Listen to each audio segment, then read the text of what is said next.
Good morning, children. Today, let us start with a new chapter of maths called addition. I hope you have learned 3 digits addition in class 2.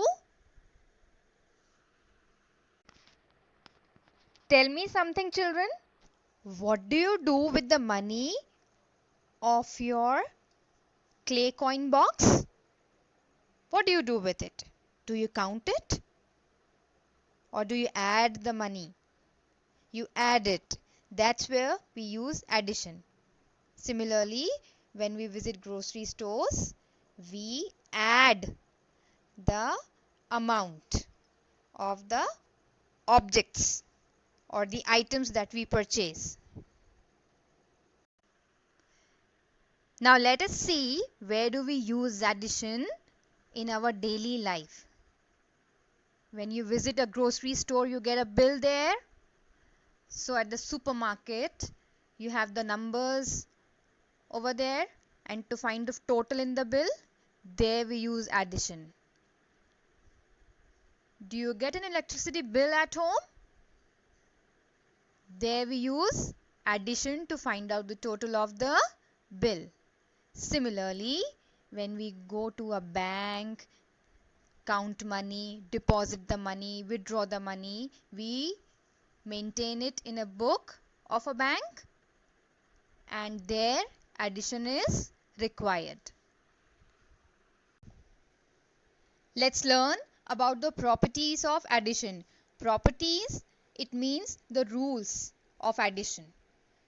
There is an addition equation given here, 176 plus 82. Addition equations have addends and a sum. Addends are the numbers that are being added, 176 and 82. And there can be more than 2 addends in an addition equation.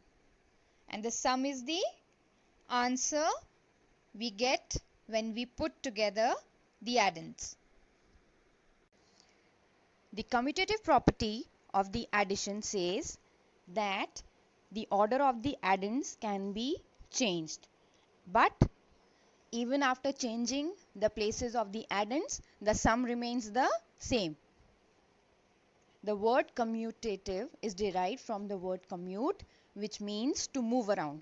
That means numbers can change their places while addition, but the answer will remain the same.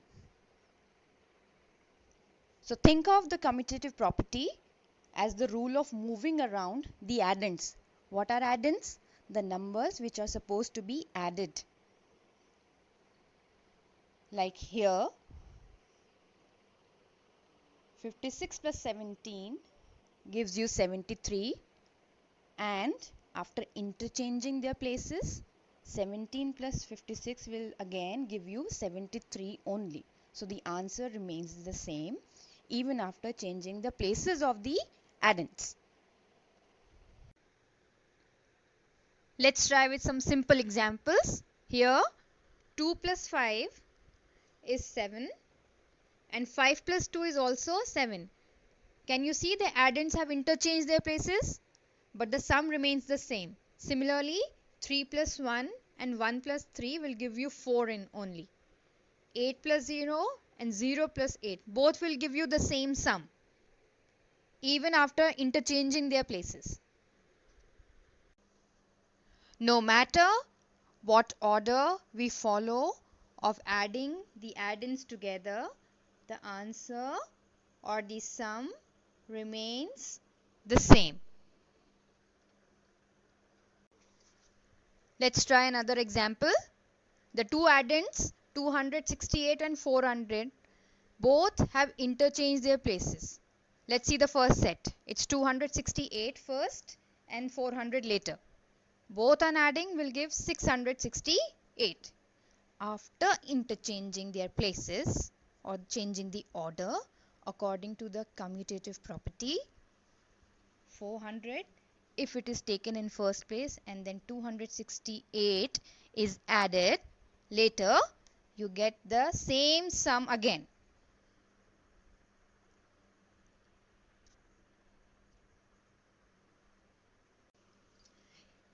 This means 268 and 400 are equal to 400 plus 268. Now let us try to find the missing addend. What is missing here? And what is missing here? 268 plus what number which makes it equal to 400 plus 268, and 400 plus which missing number makes it equal to 268 plus 400. I know you know the answer now. It is 400 missing here and 268 missing here to make both the sides equal to each other. Now take out your book, go to exercise 2.1 and try to finish fill in the blanks. If you do not have a book, note down these questions on a sheet of paper or your rough copy and try to finish your work. Take out your maths copy now and note down these points and clue words for addition in your maths classwork copy.